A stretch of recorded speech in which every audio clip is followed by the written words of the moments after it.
le départ où j'ai commencé à consommer, j'ai trouvé que ça génial. Je suis prêt à essayer à peu près n'importe quoi au moins une fois. Déjà, ça se trouve partout. Ouais, c'est assez ritualisé, mine de rien. Il faut qu'il y ait une occasion. Ouais, ne pas pouvoir m'amuser à une soirée si j'en ai pas. Imaginons taper un tas tout seul, ça c'est impossible. Ah, du coup, il y a un côté un peu récompense, il y a un côté un peu autodestructeur. Là, il y a un problème d'addiction. Tu comptes, ça fait... Ah bah non, là, j'ai complètement abusé, là. Quand on banalise le truc, je pense qu'il y a un problème d'accoutumance.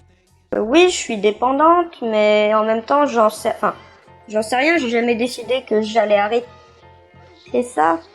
Je pense qu'on sait aussi qu'on est accroché à quelque chose quand on arrête.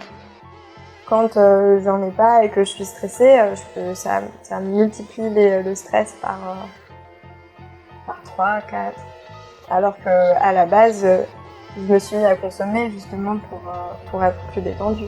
Il y a un moment dans ma vie où j'ai senti que je commençais... Enfin, c'est plus moi qui contrôlais le joint, c'est le joint qui me contrôlait. Dans le sens où j'avais besoin, entre guillemets, de mon joint. Pour arrêter l'héroïne, je fumais des pétards et je prenais de l'héroïne pour échapper à ma réalité. Si j'ai du mal à ne pas fumer, c'est aussi, je pense, parce que j'ai envie d'échapper encore un peu à ma réalité. Donc oui, je pense que je suis droguée à la gueule. Après, fumer de l'herbe en soi, je relativise ça. C'est aussi pour ça que j'ai choisi cette drogue-là et pas une autre. L'addiction, bon, bah, on est dépendant à la substance, clairement. Après, le cannabis, on n'est pas dépendant. Le THC, on n'est pas dépendant...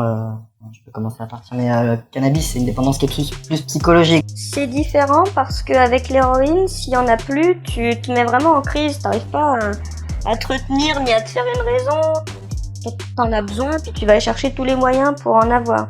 Tandis qu'avec le cannabis, disons que je sais que j'ai plus rien et c'est pas grave, j'attends le mois prochain.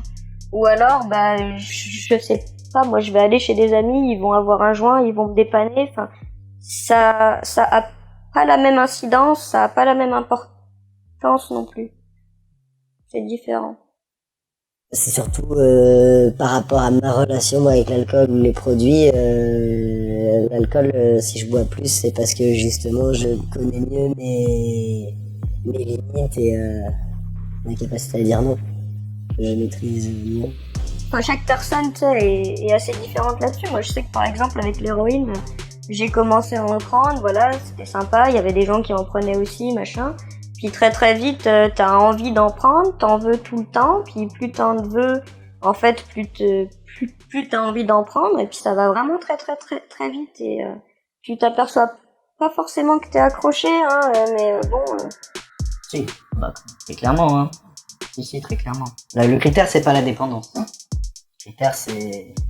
Bah, le critère, ça peut être déjà le niveau de dépendance, parce que je pense que quelqu'un qui est dépendant à la nicotine, ce sera pas la même chose que d'être dépendant par exemple à la cocaïne. Je pense qu'un mec dépendant à la cocaïne, il va aller même voler ses potes pour avoir sa dose. Il va voler ses potes, il va voler dans le sac de sa mère. Un mec dépendant à la nicotine, s'il a pas sa clope, il sera juste de mauvaise humeur. Enfin, sans doute que ça doit créer des problèmes puisque c'est classé dans les pires drogues de la Terre, à tout niveau social, etc. Addiction, etc. Regardez les effets les effets sur les synapses et les neurotransmetteurs, enfin c'est quand même pas de la gnognotte, et puis avec l'effet que ça nous fait, il est fort parce que c'est un produit qui est très fort, donc c'est pas quelque chose à prendre après une dure journée comme le joint quoi, c'est de la drogue dure, c'est pas de la drogue douce.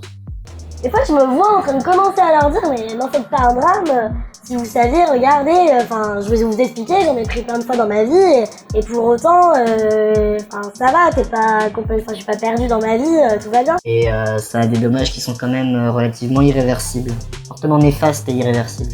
Une fois que t'as été, que t'en as pris, que t'as été accroché, puis que tu sais que t'es accroché et que t'aimes ça et tout ça, bah faut essayer de t'en éloigner, sinon tu vas te laisser aller.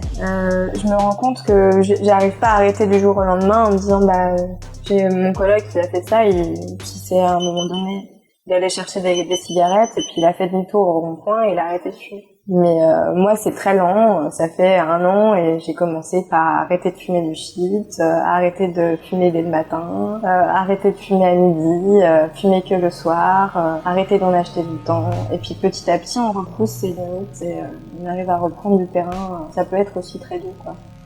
Comment dire ? Je sais que pour l'instant c'est trop...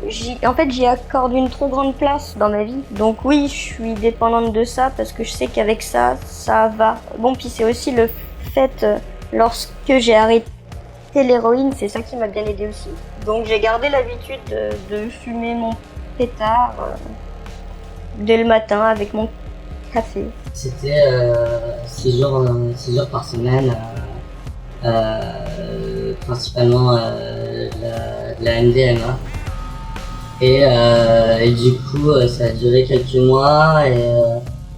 C'est vraiment lui faire comprendre que là, il est en train de se foutre dans la merde et qu'il faut qu'il sorte de la vie parce qu'après, ce sera trop tard.